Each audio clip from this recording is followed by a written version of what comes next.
like him to review it. And essentially, this plan is one that PD is telling us we must do. And we're supposed to review it every 6 months. I'm not sure how long we're going to have to do it. That ESSER part there, that's money that was attached to this. So I think we might have to do it as long as we get extra COVID money. I'm not sure. At some point, I hope that it goes away. But for us, there's really just the masking section that we changed. And so, Dr. Reed, if you could just review that so everyone could see it. Sure. Mr. Parks, if you could please scroll down to where the box and charts are to letter A, universal and correct wearing of masks.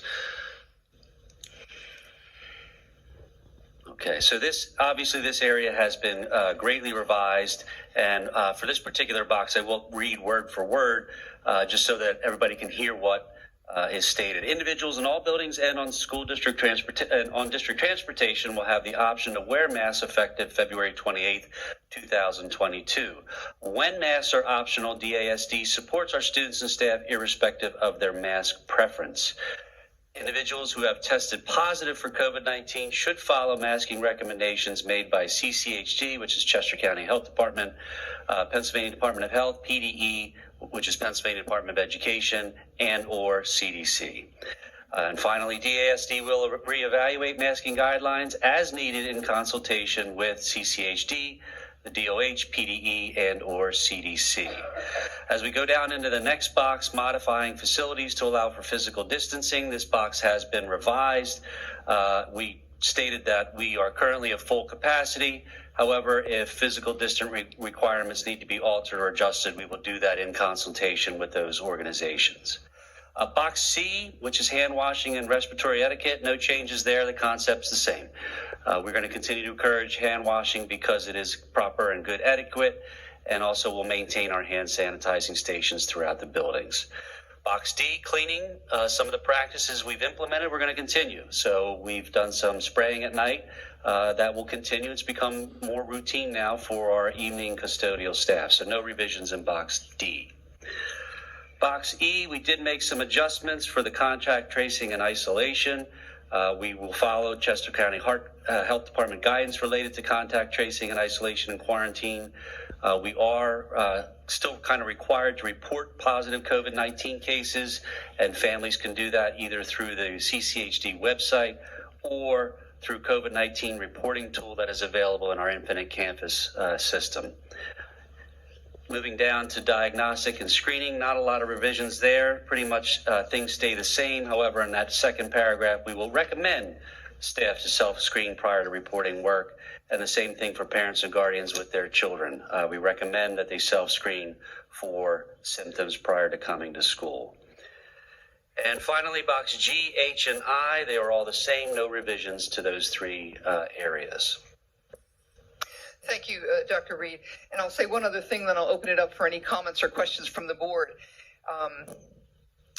The Chester County Health Department, and this was true in a conversation with the Department of Education that I had, both said that they do not, the Department of Education said they don't plan on giving us any more guidance, period. And Chester County Health Department said they don't see any new different guidance in the future. So I think we can plan on this guidance to take us through the remainder of the school year and hopefully going forward. So with that, I'll open it up for board questions at this point or comments. Go ahead. Does anyone have any questions? Vice President Craig. Thank you.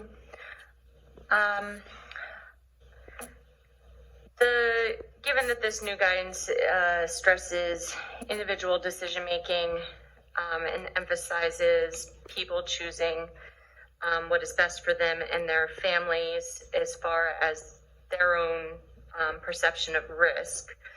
I'm just curious if the district can let us know how parents or guardians with students who are medically vulnerable should work with the district to ensure that they are safe and able to receive a free and appropriate in-person education. I do believe it is I or H in our plan. So right. I would just like to hear, what steps families who do fall into that situation should do. Sure. So this has been in our plan, so this won't be a change. But Ms. Dennis, would you respond, please? Sure. So it'll work exactly the same way it did when we were in the reverse. So when we had students who had medical conditions that made it so that they could not wear a mask in the school setting, they can contact their school building. So there's kind of two avenues to funnel through. Students who are already identified with needs for under a 504 agreement or an IEP would work with their team, their 504 team and their IEP team, to bring any documentation, any information they have about the child's medical condition. The team would meet and discuss appropriate accommodations to make sure that their child's needs were met in the school setting. If they're not identified students, then they could certainly start with their school nurse, they could start with a school counselor, they could start with an administrator, and we would kick off that process. We would collect some data, we would get some information about what the child's needs are. We would make some determinations whether or not we should move forward with doing some further evaluation for that child, if they have other needs that we might need to identify in connection with, whatever their medical condition might be. So really it's reaching out to the building, and if you already have a 504 IEP team, that's a great place to start. If you do not, then either your nurse, school counselor, or principal would be an appropriate person to reach out to, and we would follow the same process we did for students that could not wear masks.